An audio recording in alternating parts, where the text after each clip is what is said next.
Você já olhou para um animal diferente, um réptil, um anfíbio ou até mamífero exótico e pensou: nossa, eu queria muito ter um desses, mas com certeza é crime? No Brasil, existe um abismo de desinformação sobre o que é legal e o que é tráfico. Muita gente acha que para ser legalizado o bicho precisa ser um cachorro ou um gato, mas a verdade é que a nossa legislação permite sim a criação de espécies incríveis, desde que a origem seja controlada. Mas aqui vai um aviso: só porque é legal, não significa que é fácil criar esses animais.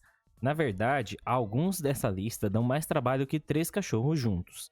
Hoje eu vou te entregar um roteiro completo com 10 desses animais e principalmente qual é a real dificuldade de manter cada um deles vivo e saudável. O primeiro da nossa lista parece até um Pokémon. Ele é o Axolotl. É uma salamandra mexicana com característica biológica fascinante que é a regeneração. Se ele perder um membro, pata ou até a cauda, ele não cria uma cicatriz como a gente. Ele reconstrói o membro inteiro, desde músculos, nervos, vasos sanguíneos, tudo exatamente como era antes.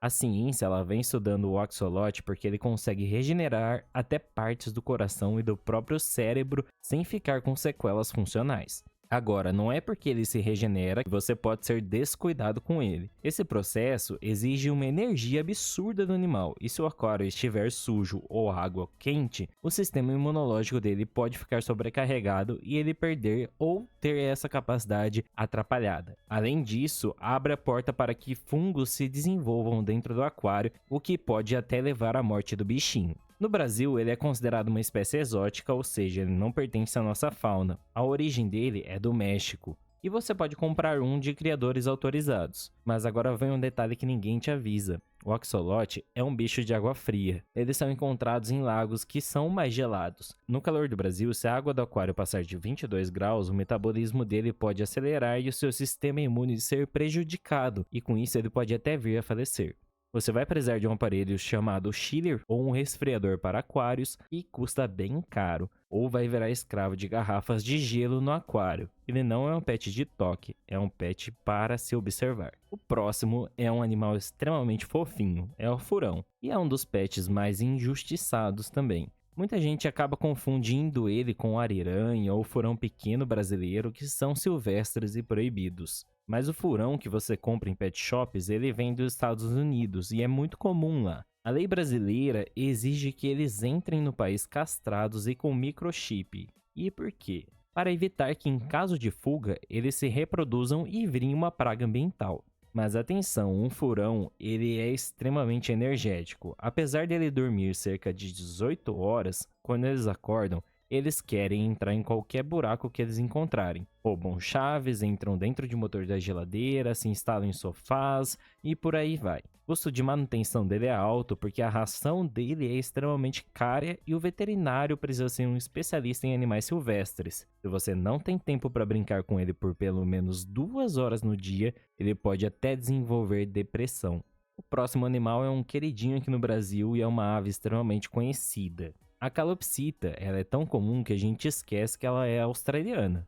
É considerada doméstica pelo IBAMA, o que significa que sua comercialização é livre, mas a facilidade de compra gera um índice maior de maus tratos por ignorância. As pessoas acham que é só colocar ela em uma gaiola e dar alpiste, o que é extremamente errado porque é um animal muito social. Na natureza, elas voam quilômetros em bandos e deixá-la sozinha em uma gaiola minúscula o dia todo pode causar automutilação. Além disso, a dieta de sementes de girassol é extremamente gordurosa e destrói o fígado delas em poucos anos.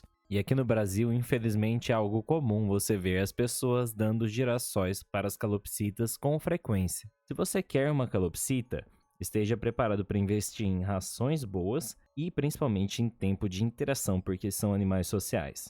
E uma recomendação: tenha mais do que uma, porque assim, pelo menos em momentos que você não consegue dar atenção, ela tem outra ali da mesma espécie para brincar. O próximo também é uma ave que segue a lógica da calopsita, mas antes disso, deixa o like aí que mostra para o YouTube que você está gostando desse tipo de conteúdo e ajuda o YouTube a divulgar para pessoas que estão procurando esse tipo de conteúdo. E o nosso quarto animal, como comentado, segue a mesma lógica da calopsita. É o periquito australiano. Ele é um animal totalmente legalizado e doméstico. Ele é resistente e colorido, mas o erro aqui é tratá-lo como uma decoração. Eles são extremamente inteligentes e precisam de estímulo mental, ou seja, eles precisam de brinquedo e espaço para voar, senão eles podem até atrofiar. O grande segredo desses pássaros é a higiene. Eles são sensíveis a correntes de ar e doenças respiratórias. Muita gente acaba perdendo o animal porque coloca a gaiola na cozinha e o vapor de panelas como as de Teflon libera gás imperceptível para nós, mas que é extremamente tóxico para os pulmões sensíveis deles. Ele é um pet barato, mas que exige um dono atento aos detalhes do ambiente. Agora vem o porquinho da Índia, que não é da Índia e nem um porco. Ele é um roedor sul-americano que é legalizado e um animal muito dócil, mas o cuidado com a saúde deles é muito específico. Diferente da maioria dos mamíferos, ele não produz vitamina C, e se você não oferecer pimentão ou suplementação adequada, ele pode ter escorbuto. Os dentes dele vão cair e ele vai morrer de dor. Outro ponto de atenção é que eles são animais de grupo, então você ter apenas um porquinho da Índia pode ser até considerado crueldade em alguns países como a Suíça. Eles precisam de companhia da mesma espécie para se sentirem seguros. E esqueça gaiolas de grade no fundo, porque as patas deles são extremamente sensíveis e inflamam se não tiverem um substrato macio. Agora, o nosso próximo animal também é um roedor muito famoso no Brasil e no mundo. E é o coelho, que é o rei dos pet shops na época da Páscoa, o que é um pesadelo para quem é protetor de animal. Ele é legal, ele não precisa de documentação ambiental, mas quase ninguém sabe cuidar de um. Por quê? Primeiramente, ele não come apenas cenoura. A cenoura tem muito açúcar e deve ser utilizada como petisco. Grande parte da dieta do coelho tem que ser feno. O feno serve para duas coisas: fazer o intestino dele funcionar e desgastar os dentes que crescem a vida inteira. E se o dente crescer demais, acaba até perfurando o crânio do animal, que pode levar à morte. Além disso, os coelhos são extremamente frágeis. Um susto grande, um manejo errado que machuque a coluna pode acabar sendo fatal. Eles até podem ser educados também para utilizar caixinhas de areia como os gatos, mas para isso um grande trabalho deve ser feito e espere que ele apronte muito até ele realmente aprender as regras. Os próximos animais são aquáticos. Sim, próximos porque são os peixes ornamentais. Peixes como o beta, o quinguio ou o ciclídeo são permitidos, mas o aquarismo é uma ciência. Os peixes eles não se adaptam ao tamanho do aquário. Em ambientes pequenos e inadequados, o crescimento é prejudicado, o estresse aumenta e a expectativa de vida cai drasticamente, o que pode levar a doenças e à morte precoce. Para você ter peixes de forma legal e ética, você precisa entender como funciona o aquário.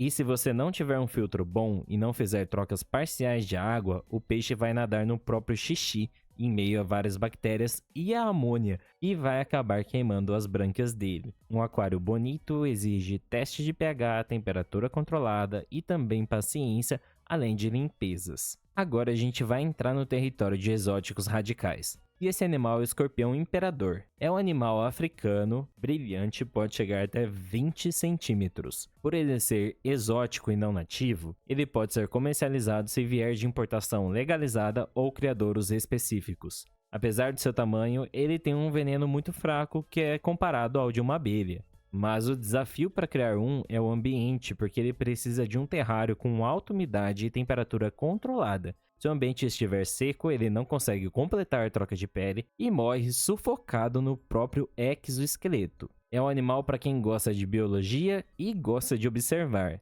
Ele vai passar a maior parte do tempo escondido na toca, então você não deve esperar um pet que vai interagir com você. O nosso próximo animal com certeza causa medo em diversas pessoas, que é a tarântula. Existem espécies estrangeiras, como as de origem mexicana ou asiática, que você pode adquirir legalmente se houver importação documentada.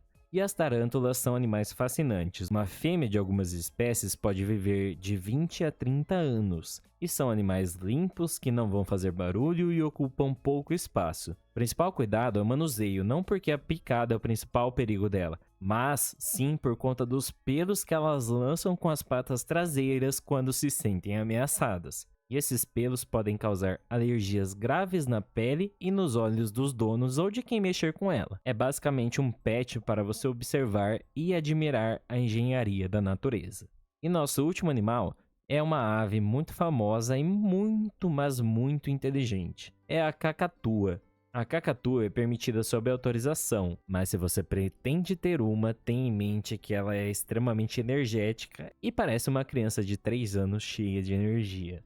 Elas são animais incrivelmente inteligentes, conseguem resolver quebra-cabeças e imitar a fala humana com perfeição, mas essa inteligência tem um preço, porque elas precisam de atenção constante. Se você sair para trabalhar e deixá-la sozinha, ela provavelmente vai ficar gritando. Isso se ela não acabar destruindo sua casa caso elas fiquem entediadas. É o pet mais complexo da lista e só deve ser adquirido por quem realmente está disposto a mudar o estilo de vida para acomodar uma ave. E esse foi o vídeo de 10 animais permitidos no Brasil.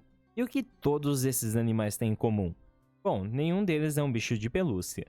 A lei brasileira permite que você tenha esses pedaços da natureza na sua casa, mas a biologia deles não perdoa erros. E antes de você comprar qualquer animal, não pergunte apenas se é legal, mas sim se você consegue manter esse animal feliz por toda a sua vida.